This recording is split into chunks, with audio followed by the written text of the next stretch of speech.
Jordan, Ian, who went fishing, got a bite, but couldn't seem to reel it in, so dove in to see what's going on, and ended up in a fistfight with a chub mackerel. Chris Brown. No, two guys. I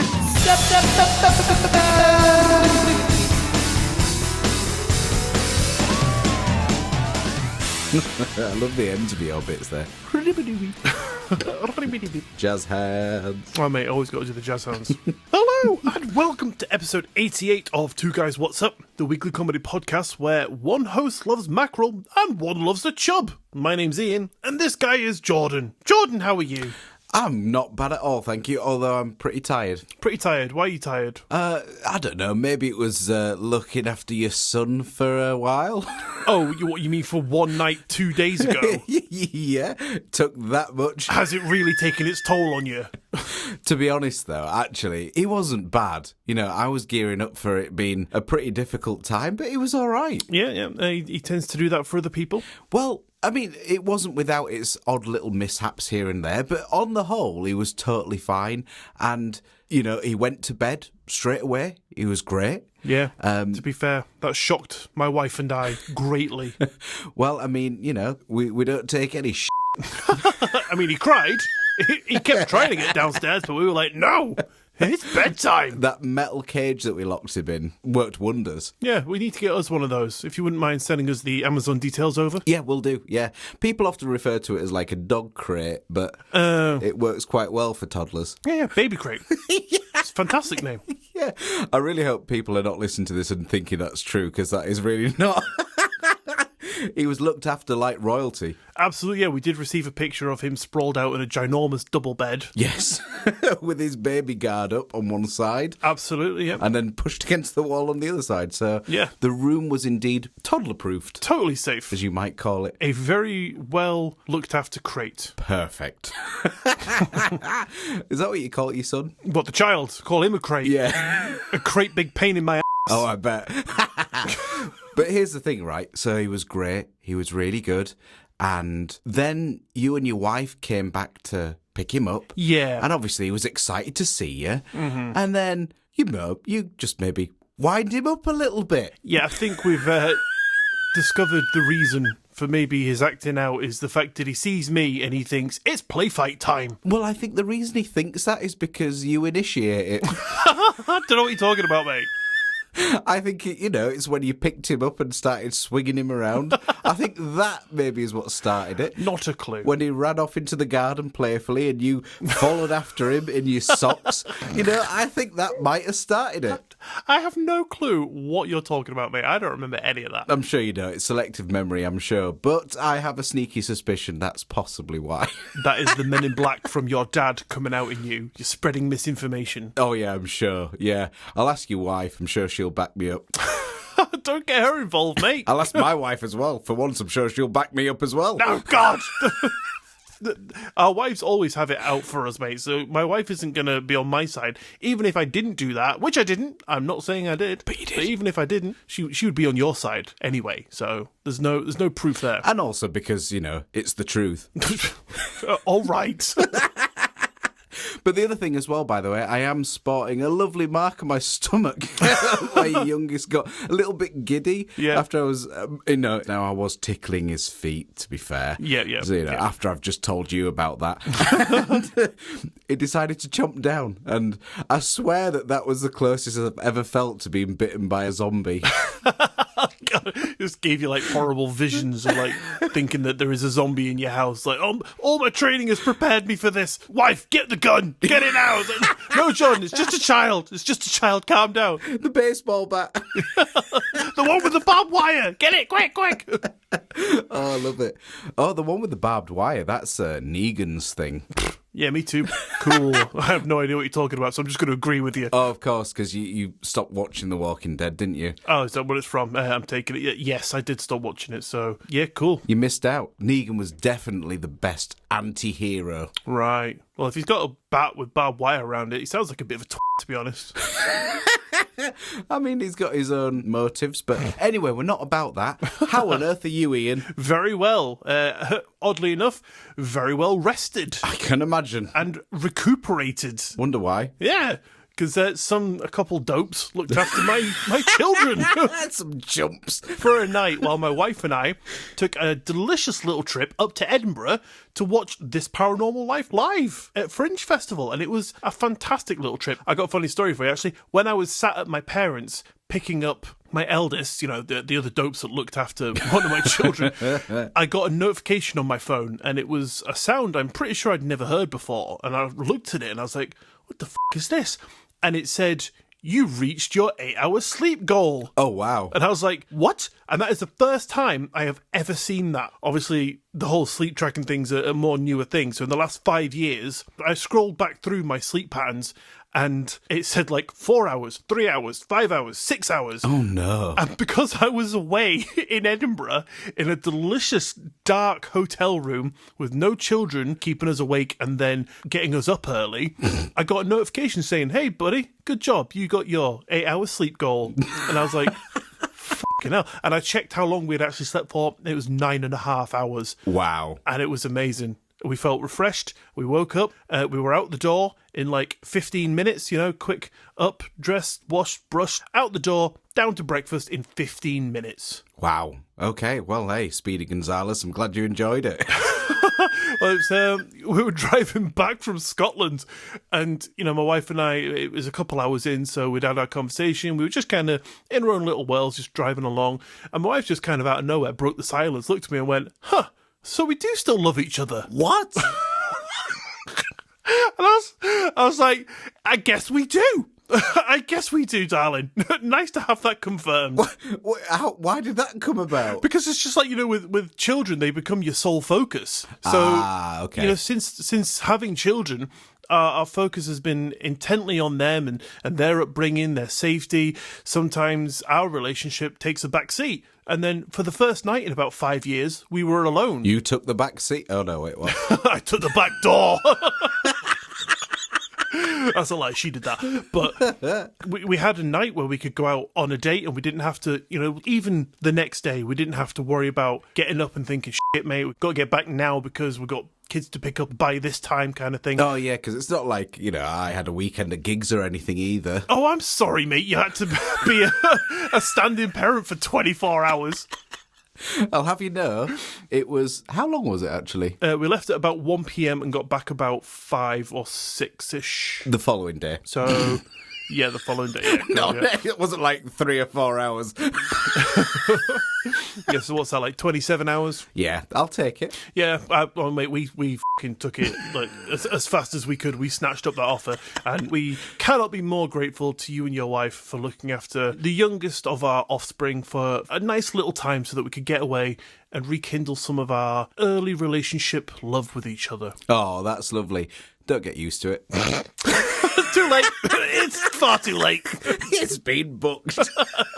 Yeah, have you not spoken to your wife? No, we don't chat. You're looking after both of my children this weekend and next weekend and every weekend for the foreseeable. Forever. Yeah. Until they're 18. Oh, mate, I wish. I wish. But how was the actual show? You never alluded really to that. Oh, yeah, well, it's very good. We got right up at the front. We were mere meters away from Kit and Rory. I'm just going to talk about them like we're friends because, I've met them 3 times now, so we're on quite close terms. That's it. And also, they have a badge. They have a badge, yeah. I gave them both a badge. I was going to give it them at Manchester when we saw them, but completely forgot, so I gave them both a badge. I hope they signed up to this tier for Patreon. Yeah, hopefully they went home, instantly were like, mate, talking about our show. We have a podcast to listen to. We got some shit to check out, bro. Smashed it into their phone. We took them down. Yeah, they deleted us. They deleted our podcast. They were like, this cannot go out. This is rubbish, mate. We are not having our name associated with this at all. Yeah. Get it off the air. Oh, is that what the legal letter was about? Oh, I thought it was a scam. Yeah, I ate mine. Oh, so 8 or hate? 8. I ate it. So there's no way it can come back to me because they'll be like, did you get a letter? I'll be like, what letter, mate? Search my house. No letter here. Search my rubbish. It's nowhere to be found because it's going to be flushed into the Atlantic. Fair enough. So I know your secret now. Exactly. Eat the evidence. Anything you're disposing of. Eat it. Oh, thank God I didn't give you your son's dirty nappies. That's where I draw the line. But no, the show was very good. Good. They did some reader emails, and it was a kind of group thing where we had to decide whether it was paranormal or not, as is the premise of their show. Oh, okay. Yeah. Did you send anything in? I have emailed them before, just like maybe some ideas. Before we started our podcast, I was giving out all the good ideas to other people. Is that why we're left with all the tap? Yes, absolutely.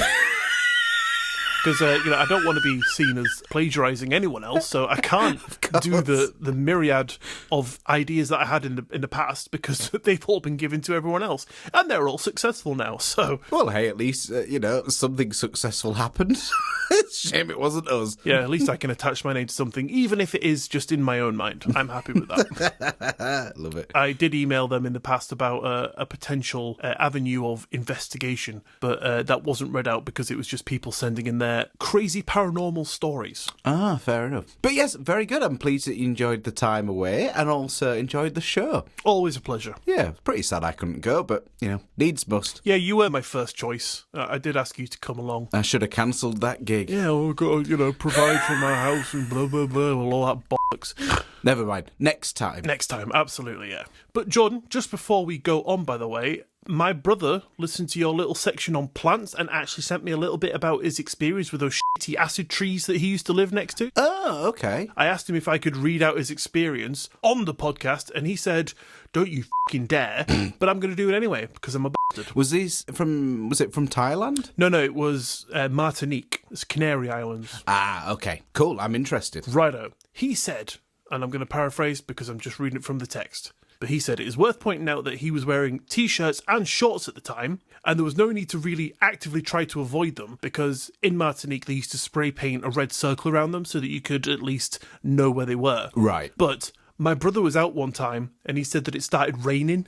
So obviously these trees were getting into like full on acid mode. And he was well adjusted to sort of planning his route to try and run through them and like obviously navigate his way through all these red circles without getting under them. But the one problem is that obviously branches grow and they don't they don't conform to the red circles that are spray painted around the trunks. So he was like planning his route. Luckily he didn't get it on him. Oh, right. But there is always the fear of the leaf just dropping a bit of this fucking rain from above you. So even if you're like a master planner and you can plan your way through these trees, it's still a possibility that you're going to get acided. I'm sure that's a word, but yes, that's awful. So he was okay in the end? Yeah, he was absolutely... I mean, he only lost the left side of his body, but he's a righty, so... Oh, that's fine then. Could have been worse. I mean, he wasn't a righty to begin with, but he has to be now, because that's all he's got left. No, he hasn't got anything left. Fucking hell. They're right, we've peaked. Yes, absolutely. Right, so, before we peak any further, Jordan, tell me what the fucking hell have you got coming up for us today? Well, Ian, I cannot wait to get to it because I have a collection of something I haven't read since I've written it down, but a collection of Yo Mama jokes. Oh, yeah, I remember you saying about that. Yep, fantastic. I cannot wait to hear these. And by the way, if my mum is listening, just be aware that Jordan is not saying these specifically to me, so your honour is completely safe and you do not need to pick up your baseball bat with barbed wire wrapped around it. I know you know where he lives. No, it is a generic Yo Mama. Yeah, so you're just going to say Yo Mama in a generic term, not specifically my mother. Is that right? That is absolutely true. Nice one. My dad, on the other hand, got a couple of those at the end. Well, I'm not going to go for your dada jokes. That sounds like baby talk. That's horrible. Your daddy. Grim.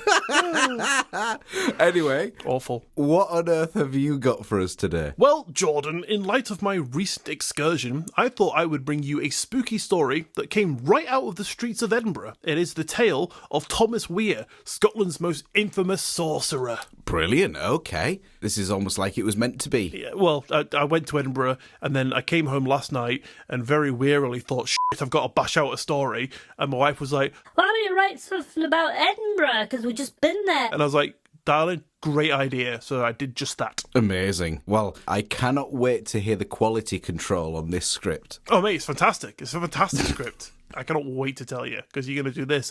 What? Time will tell, won't it? Shall we go for it? Absolutely, mate. Let's just go down. In the dark, mist-laden streets of 17th century Edinburgh, there was a man, revered by the public as a holy man, but later on, as fate would have it, known as a despicable and evil sorcerer. This man was Thomas Weir, a retired military officer who seemed to have lived his life with such outward piety that few could have even got a snifter of the possibility of the wickedness lurking beneath his saintly exterior. But as the year wore on, the shadows lengthened over his life. I don't think you realised, did you? What, go on, what have I You were done? like, but as the year wars on. Wars on? Am I an idiot? Yes. Fair enough. But as the years wore on and the shadows lengthened over his life, the terrifying truth finally emerged, mixing the grotesque with the supernatural and forever leaving Thomas Weir's legacy as one of Scotland's most chilling legends. Oh, okay. And it does get pretty cold up there. It's fairly cold, yeah. I mean, it's never helpful when you have a chilling tale because you're like, great, more cold. That's just what I fucking need. Exactly. I mean, it was a warm tale down south, but as soon as you tell it up there, God, bit chilly. Yeah, it's like the opposite end of the thermometer. It's in the minuses. It is, yes. But before we get to all that good stuff, back to the beginning for a little bit of backstory. Weir was a man whose public reputation could have not been more upstanding. Born in 1599 in the small town of Carluke, he came from a respectable family and quickly rose to prominence. He earned a notable position in Edinburgh society as a strict Covenanter, which was somebody who supported the National Covenant of 1638, which advocated for the independence of the Scottish Presbyterian Church from interference by the monarchy. Make sense? Okay. Yeah, makes perfect sense. I'm glad it does to someone. He would lead devout religious meetings and would preach the virtues of righteousness. His fervent prayers and endless piety were spoken of with admiration, and people would flock from all around to hear his passionate speeches. In fact, his zealous devotion to God became so well known that he earned the nickname the Bowhead Saint. Why? Or Bowhead Saint, because he's just such an upstanding religious person. He loves God and he does these sermons and he'll preach to everyone. That they just, he earned the nickname the Saint because he was from Bowhead. So. Oh, okay. Makes sense? Right, yeah. So it wasn't that he just bowed his head all the time. No, God, no. That would be probably a bit of a mean thing to point out. If it's involuntary. You're talking to him and just bends over. Yeah. Stop it, mate. Not in public. Not in the church. This is a place of God. Get outside. Back alley. 5 minutes. Just cock your leg up on that grave. Of God. Blasphemous. Sorry. Carry on. Sorry. But it's all sounding good so far, right, Jordan? What could possibly go wrong with this poor gentleman? I don't know, Ian. I'm worried for what you're about to say. Oh, mate, when you hear it, mate, you're going to flip a lid. Okay, I hate when my lid's flipped, but go on. He was often seen walking the cobble streets of Edinburgh, clothed in a long black cloak, clutching a strange old-fashioned staff, which even became almost as legendary as the man himself. It was carved from dark wood, and people would swear that it had a certain energy about it, a kind of otherworldly shimmer that unsettled anyone who stared at it for too long.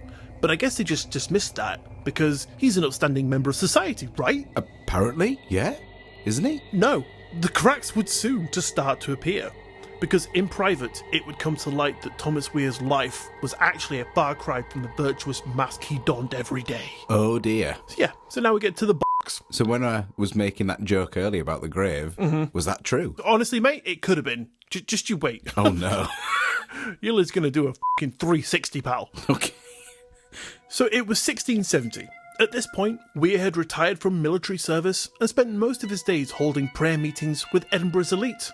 The city respected and even revered him, but one evening, in his home in West Bow, or Bow, I don't know how to say that, I'm sorry. I'm going to say West Bow. There we go. At his home in West Bow, something must have come over him, because without warning, in front of his small group of religious followers, he stood up and outright confessed to a litany of sins so horrifying that the room fell silent. So, Jordan, I have a small list for you. Are you ready to hear this little list of sins that he committed? Yes, please. In fact, if you weren't going to say it, I was going to ask you if you knew any, so that's perfect. I know them all, pal. I'm a changed man. Wait, is this your list? No. I'm saying nothing. And it just so happened to be his as well. Weirdly, it's oddly similar to mine. So, Jordan, a small list for you. Weir, with chilling calmness, stood up and casually admitted to witchcraft and sorcery. Right. Communing with the devil, engaging in occult rituals, getting supernatural powers from pacts he made with the devil, and remember that famous staff always by his side? Yes? Well, it turns out it was a gift from Satan himself and was imbued with magical powers that allowed him to control the spirits of the dead, command demons, and even perform sorcery. Wow, okay. And when you say staff, do you mean like, a stick? Or do you mean a staff member? Or like a group of people that follow him around with clipboards and stuff. Maybe someone that works for him. Possibly, it's definitely the former. It's a stick, essentially. Okay. Does he also think of them as something that works for him? I guess so. I mean, you'd have to go back in time and ask him, because that's not in my notes. I can tell you that much. You know what? I don't think I'll bother. Okay, fair enough, yeah. Just listen to the script and see how we like it from there, eh? Deal. Okay, because, Jordan, that list isn't over. He said he'd engaged in black masses and satanic rituals and worship. He'd invoked demonic forces and summoned dark powers. He was quite partial to a little bit of murder and violence, and dabbled in adultery and frequented brothels. Wow. But, Jordan, the most f***ed up of all his confessions was yet to come. Was it that he loved the Edinburgh Fringe? No, that's a lovely thing to admit. I enjoyed it. You're just bitter because you couldn't come, aren't you? Sorry, you might be right. Well, Jordan, the horrible confession that left everyone a little bit gobsmacked was that he claimed to have engaged in bestiality and incest with his sister. Oh dear, that's not good. No, not at all. Not in any world. Especially if it was over the gravestone. Even the demons were like, dude. Oh, fucking hell, you're playing at me. Before they gave him that staff, they poked their eyes out first. Yeah, they were like, give him that staff. That'll give him something to do. Stop him doing dogs and family members. Oh, God. Oh, was it a dog? That's not specific, but... Oh, was that your list? Sorry. Yeah. Yeah, mix them up again. I've never met your sister. She's well fit. Oh, God. I don't have a sister. Not anymore. What are you implying? Nothing. Moving on. Okay, right. For a moment, those in the room thought that Weir had simply lost his mind, perhaps the ramblings of an old man. But Weir decided to continue to dig his own grave and was insistent. He demanded to be taken to the authorities, where he again repeated his shocking confession to anyone that would listen. His sister, Jean Weir, didn't help matters. She also admitted to practicing witchcraft and confessed to obscene crimes she committed alongside her brother, her words even more twisted, describing lewd acts between them and the powers of darkness that they had summoned together. Two peas in a weird pod. Yeah, two peas and a wee f***ed up pod pal. The authorities were f***ing baffled. Here was Thomas Weir, a man they had all respected, now standing before them, calmly confessing to witchcraft, devil worship, shagging animals, and even his own f***ing sister. And now we have to remember that this was a time when Scotland was no stranger to witch trials. The mere whisper of witchcraft was often enough to send anyone to their death. Most would try to defend themselves, claim it was all lies, or even play stupid, but the case of Thomas Weir was different. His confession was so thorough and so grotesque that it left no doubt. Yeah, I mean, even if that stuff wasn't true, you don't say it, do you? No, exactly, yeah. I mean, even if he did, as a little bit of a joke or whatever, and then he was like, right, take me to the authorities, and they were like, right, here's a noose, right? Just tell us in your own words, what did you do again? You would definitely at that point just be like, it was a joke. You wouldn't just be like, yeah, mate, summon some demons, shagged a fucking armadillo. Yeah, shagged a rabbit. Oh, God. I really hope someone doesn't take that little sound clip and isolate that. Don't give them ideas, God. It's almost like it's your confession. Whose side are you on? Your wife's. Figures.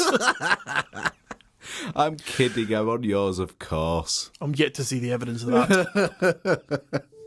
The staff, which he carried everywhere, became the focal point of the trial. Witnesses swore that the staff moved on its own, as if animated by an unseen force. One guard claimed that the staff writhed like a serpent when he tried to seize it, and people now started remembering that they'd seen the wood twist and crackle as if it were alive. And yet, despite all the evidence and confessions, part of the city still couldn't believe it. Whispers went about that Weir had lost his mind, driven mad by years of religious extremism. Others, however, felt they knew the truth and began to recount strange encounters with him. Times like when they swore they saw him in two places at once, or when his prayers took on a strange, almost hypnotic quality, and some even suggested that Weir's long, seemingly unnatural life was clear evidence itself of his dark pact with Satan. Wow, I mean, he is still alive. Oh no, he's dead. Oh, okay. Did they make sure of that? Oh, definitely. You'll see why. Wow. But I think that's a little bit shitty. Like, he's definitely in league with the devil, mate. He's 58. What the is that about? How's the devil today, Tommy boy? Looking forward to your next birthday? Huh? Yeah, you little bowhead saint. Yeah, you old bastard. Bit mean, that one, but... I mean, I think it's deserving, though, isn't it? Yeah, I guess. I guess so. So, the truth was finally deemed proven beyond doubt, and both Weir and his sister Jean were sentenced to death for witchcraft. Thomas was to be hanged and then burnt, while Jean would only have to face the noose. On the day of the executions, the atmosphere in Edinburgh was thick with dread. Crowds gathered, anxious to see the fall of the once great holy man, and as Weir was brought out to the gallows, his demeanour seemed unnerving. He showed no sign of repentance or fear, and when offered a chance to pray for his soul, Weir scoffed, declaring that no prayer could save him now. Wow. The Edinburgh Fringe has changed since the 1700s. Yeah, I didn't quite expect that when I went. Were you really disappointed? Yeah, I was like, I can't wait to see some public executions. Help send those demons back to hell, and all I got to see was some f***ing fantastic comedy show. Oh, what a poor bugger. I know, f***ing grim, innit? Despicable, not what I paid for. As the executioner's noose tightened around his neck, the infamous staff, the same one that had been by his side for years, was broken in front of him and cast into the flames, and witnesses said that they swore they heard a strange howl as it burned, as if the staff itself had been alive, now screaming for its master. Ugh, creepy. His sister Jean's death was no less unsettling. During her execution, she screamed at the crowd, cursing them, trying to rip her clothes off in a fit of madness, and right up until her last breath, she claimed that the devil had given her and her brother powers that no earthly force could take away. And now, Jordan, you might think that that was the end of Thomas and Jean Weir, but the horror of their story did not stop at death. God. For years after their execution, strange occurrences plagued the house in Westbow where he had lived. Long after the house had been abandoned, neighbours reported seeing eerie lights flickering in the windows at night. One of Weir's enchantments on the house apparently caused the unsettling notion of when people climbed the stairs, it felt as if they were actually descending the staircase. And in the 1780s, the house was purchased by a former soldier, William Patullo, and his wife.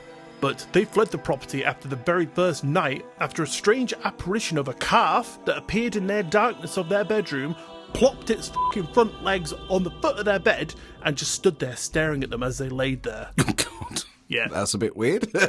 I don't know. That's like, like 17th century horror, like, oh, a cow was in my bed. Fucking hell. A baby cow. Woo. Oh, shit. Terrifying. Maybe they just forgot to shut the door that night. Yeah, I'm guessing so. Yeah. And they just put it down to, oh, it's a spooky house and shit. Yeah, because there's no mention that it disappeared or... Yeah, they just ran out and they were like, ain't going back in there. Yeah. But the house was once again abandoned. But some claimed they could still hear the faint tapping of the staff echoing through the cobbled streets in the dead of night, and the shadowy figure of Thomas Weir himself, still draped in his black cloak, roaming the narrow streets of Edinburgh. Ooh. So, Jordan, what do you think of that? I mean, what an awful little story. It doesn't really... Sorry, mate. I'll try better next week, shall I? Yes, please. Yeah, I've been saying that to you for like 87 episodes now. 88 now. Soon be 89. Yeah, how strange. Even if this was some kind of sick joke, it went about as far as it could go. Yeah, to the flame. Quite literally, yeah. Dust to dust, ashes to ashes. He was burned, essentially what I'm trying to say. He was. So was his staff. And if that was a staff member... Poor guy. I hope they spoke to the union. Ash can't speak, pal. Oh, was that his name? It was, yeah. Short for Ashley. He was a mute, couldn't speak at all. He was like, signing, I ain't anything to do with this, pal. And they were just like, witchcraft, get him in the fire. Oh, but I mean, he did let out a big scream, though. It's the first time he ever spoke. Whackers is what he said, I think. At least it was meaningful at the end. Absolutely, yeah. And also, weird little thing, just to go back to something you said right towards the end there about, was it ascending the stairs, but it felt like they went down? Yeah. Is that like that optical illusion thing? I guess, that's what it feel like to them. I'm not sure. It's just said in legend that one of the enchantments that he put on his house for some reason, I guess for shits and giggles, not sure, but as you went up them, it felt like you were then going back down them. So make of that what you will. I have no idea how that could be possible. Magic, mate. I said, enchantment, clues in the word. I mean, don't you think what would be more of a bastard thing to do would be once they begin on that staircase, it's never ending, even if they turn back? Yeah, I guess so. Or just kill them, right? That's probably even worse. And then, your job's done. Go your sister. I can't wait to compile all these. Lord. What's on your list, Ian? What was that nervous laugh? Yeah, knowing that you have the power of editing, mate, of course it's a nervous laugh. What do you mean, no editing at all? You're going to be in France, mate. I have power of edit over this one. That is very true. I might get it done over the next 2 days. I might stick your voice into AI, have it learn your speech pattern, and then put my script into it and have you say all those horrible things. You could do that, but I bet you won't. Yeah, because I'm not motivated enough. You got me, all right, you bastard. Oh, brilliant. Yeah, what a strange story. Very weird. That's pretty unsettling in pretty much every aspect, really. Yeah, it's a bit isn't it? The only thing that's missing is aliens. Oh, shit, I forgot to put aliens in.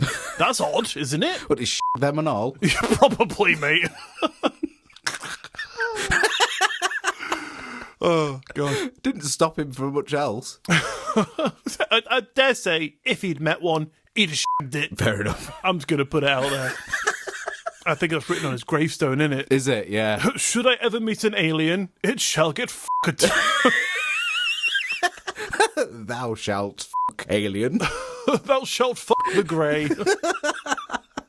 Brilliant. Oh, love it, yeah. Well, I mean, I don't, but interesting story.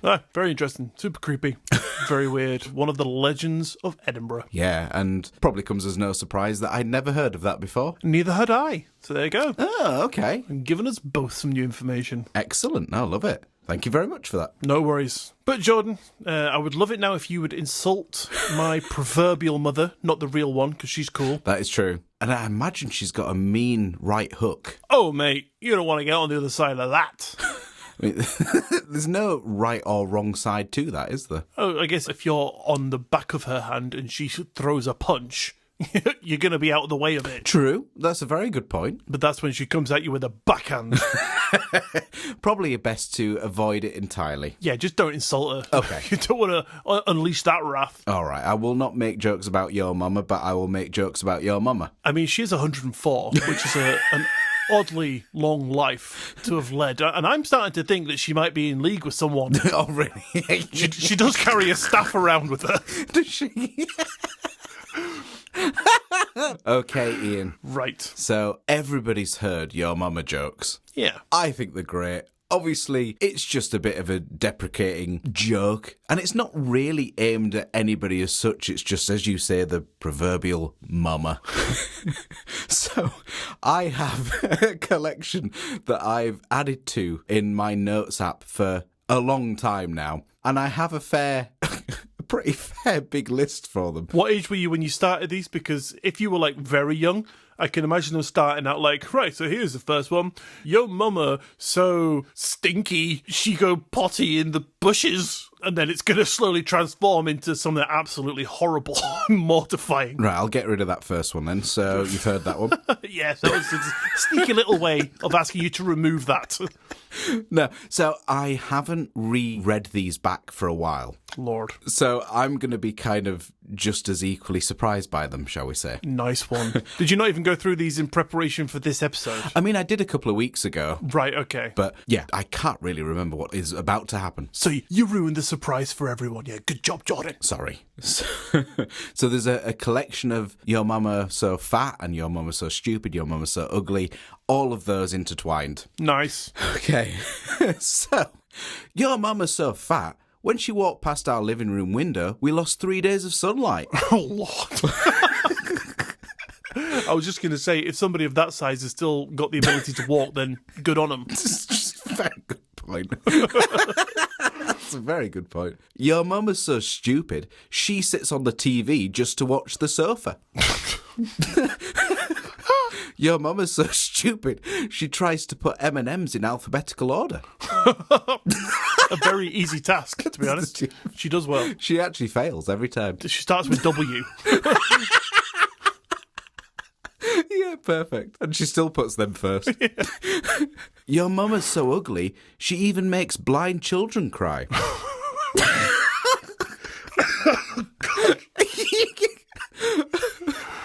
Your mum is so ugly that your father takes her to work with him just so he doesn't have to kiss her goodbye. Oh, God. Your mum is so ugly that she could be the walking advert for birth control. Your mum is so ugly. When I took her to the zoo, the guy at the door said, "Oh, thank you for bringing her back." She's been gone for years. Your mum is so fat, when she's at the cinema, she sits next to everyone. To be fair, your mum is doing well. I heard she lost 16 stone. Well, I say that. It was your dad who left her. Your mum is so fat, her cremation will smell of chips. Oh, man. It's a meal all in one. We were talking about, that perfect time when you cooked. Oh, God, yeah. If everyone decided to divulge in a little bit of cannibalism, then you'd get the chips and the meat. Or at least just the flavour of. Oh, man. This is unlocking horrible doors in my mind. I'm just going to listen from now on. I'm not saying anything. Enjoy your lucid dreams. I'm never sleeping again, pal. I'm sure you're not. You've got your son back. Of course. Yeah. Thank God. Your mama is so fat that her belly button gets home 15 minutes before she does. Your mama's so fat, she got arrested at the airport for 10 pounds of crack. Right, are you talking about butt crack? Yes. Your mama's so fat that last time she saw 90210, it was on the weighing scales. Did you write that one? No, I haven't written any of these. That definitely seems like a Jordan joke. Oh, I appreciate it. I'll take it. Your mama's so fat. When I printed out her photo for my Christmas card, the printer ran out of ink. Your mama's so fat. When she goes to the buffet, she gets the group discount. Your mama's so fat. She broke the family tree. Just the branch she was on.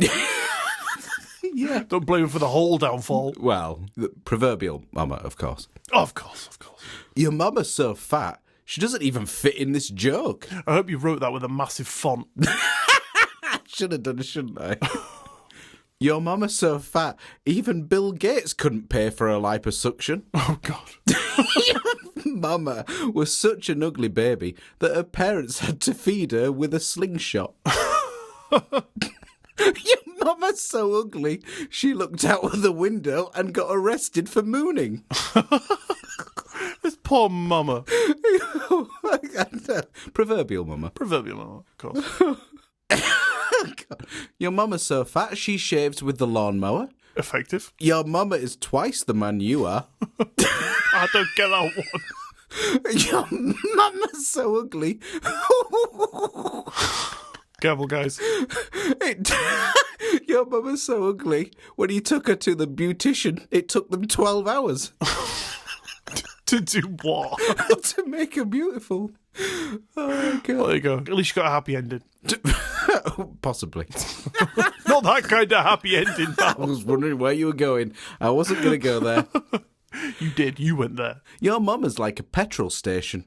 You pay before you pump. Oh, God. Brutal. Your mama's like a Chinese restaurant. All you can eat for only $9.95. Right, well, so we've moved on To Mums of the Night well, I mean, maybe. Or just enjoys a good time. for money. Your mama's so fat that when she rolled off the bed, she rolled off both sides. All right. Your mama's so hunchback, she hits her head on speed bumps. Your mama's like a turtle.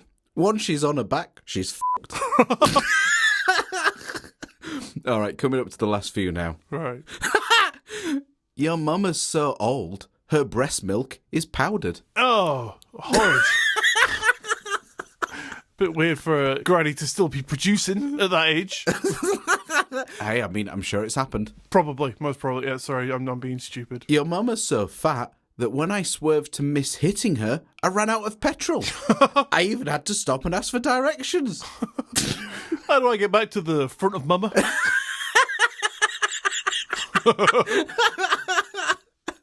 Brilliant. And I'll leave you with one final one that is, your mama's so fat, her blood type is Nutella. I love it. Oh, there's a few in there that I didn't bother reading out, but I love it. It's stupid humour. It's not clever. Not meant to offend anyone in any way, shape or form, even though, you know, at the basis it sounds like it's supposed to, but it's not. Absolutely. I mean, you could replace your mama with anybody, anything. Yeah. What other examples you got there? What could you replace it with, Jordan? Okay. Wait. Just before we go, is this just going to get more offensive? Are you going to say, like, your brother is so stupid or something like that? Okay, so, like, you could say, couldn't you, like, oh, God, it sounds weird, doesn't it, say daddy? I'll say it anyway. I love it when you say it. Your daddy's so stupid, he got run over by a parked car. So it works either way. I don't think that makes it better. I don't think that makes it better. People are like, what'd you say about my mum? So I know, I said your dad. Oh, cool. Your dad is so fat, his cereal bowl came with a lifeguard. Or like, your brother's so fat, he has a caution wide load sign on his back. You don't know how it got there. No, he doesn't. So, you know, it works with anything. It's not specifically to fat, ugly mummers.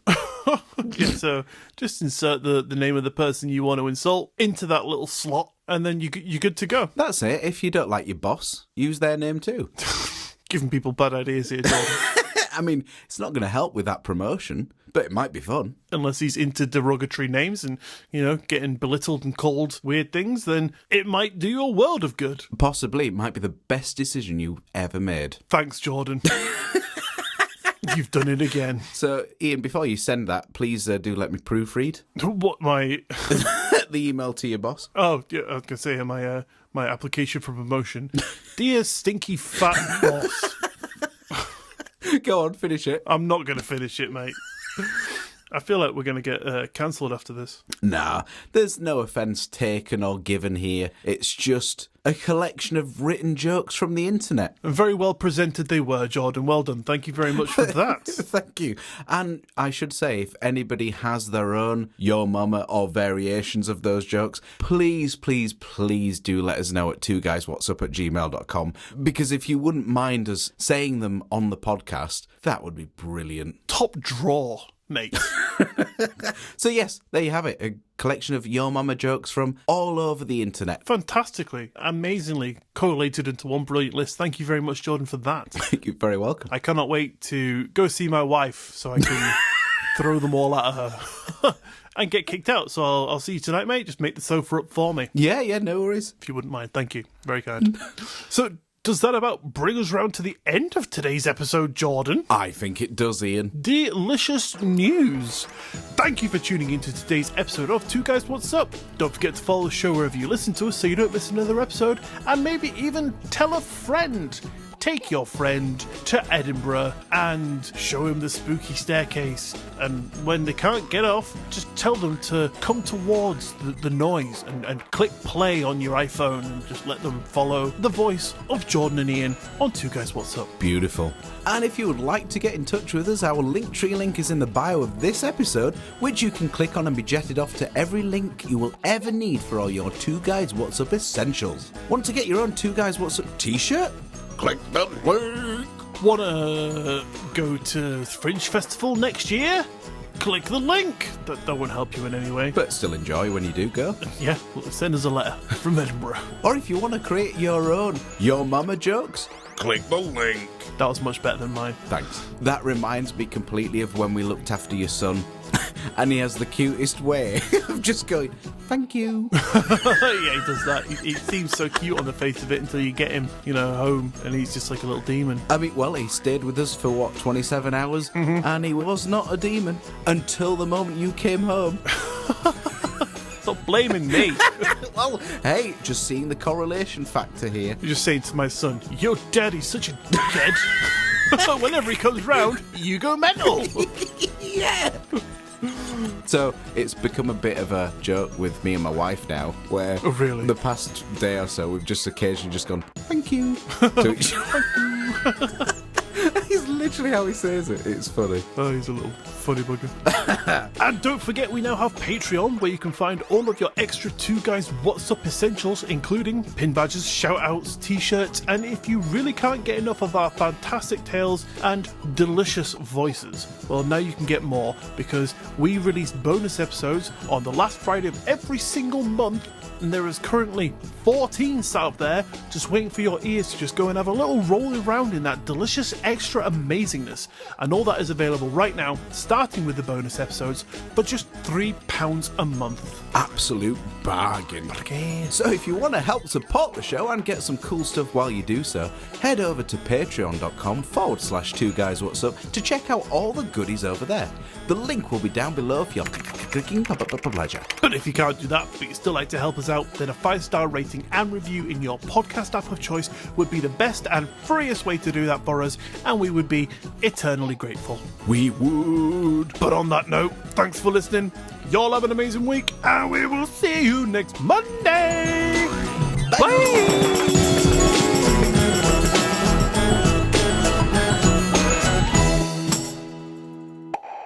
Revered by the public as a holy man, but later on, as fate would have it, known as a despicable and evil... What's up? Sorry, my coaster fell. Oh no. With my desperados on it. Oh no. It's alright. Still drinking that cheap shit. I'm not drinking Amigos or whatever it is. Hey man, that's some good stuff. Don't knock it till you try it. I probably would like it, to be fair. I like cheap stuff. Just like your mama. Yes, perfect.